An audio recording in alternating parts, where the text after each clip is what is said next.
On March 19th of this year, Nursultan Nazarbayev, the unquestioned leader of Kazakhstan, unexpectedly announced he was stepping down as president.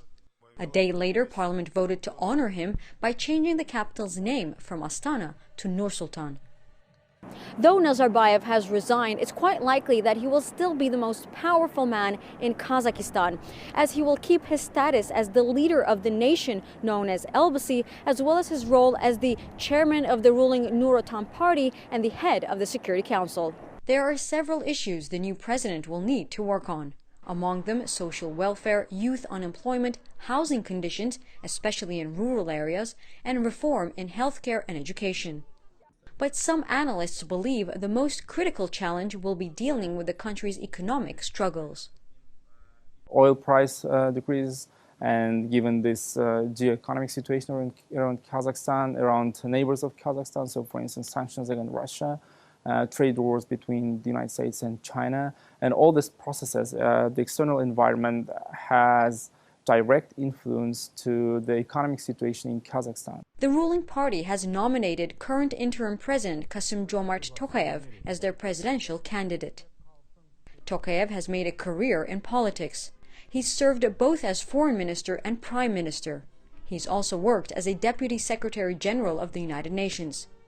There is almost no doubt that he will be elected during the early elections on June 9th, which he called for. Officials in Kazakhstan are hoping for a smooth transition, a continuity that would also give reassurance to the many foreign investors who are closely watching. Tokayev's visits to Moscow and Tashkent in April have signaled his foreign policy would be similar to that of Nazarbayev. Tokayev also speaks Chinese and worked in Beijing during his early career, which could be beneficial to Kazakhstan as China is a key partner.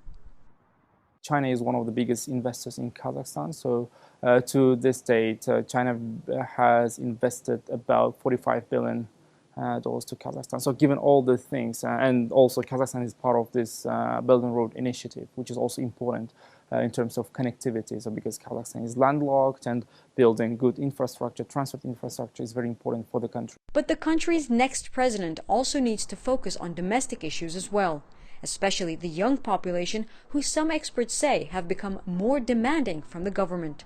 I believe that President Tokayev is following the new trends, and that's why he asked the local governors to open accounts in the Facebook and in Instagram, and trying to engage with society and promote a dialogue rather than monologue. Though Nazarbayev's resignation came as a surprise to many, it was likely a well-thought strategic plan by the longtime ruler. From here on forward, not too many surprises are expected, but it will be interesting to see whether any motivated politicians will challenge Tokayev at the ballot box. Mikhail Bardavid, CGTN, Nursultan, Kazakhstan.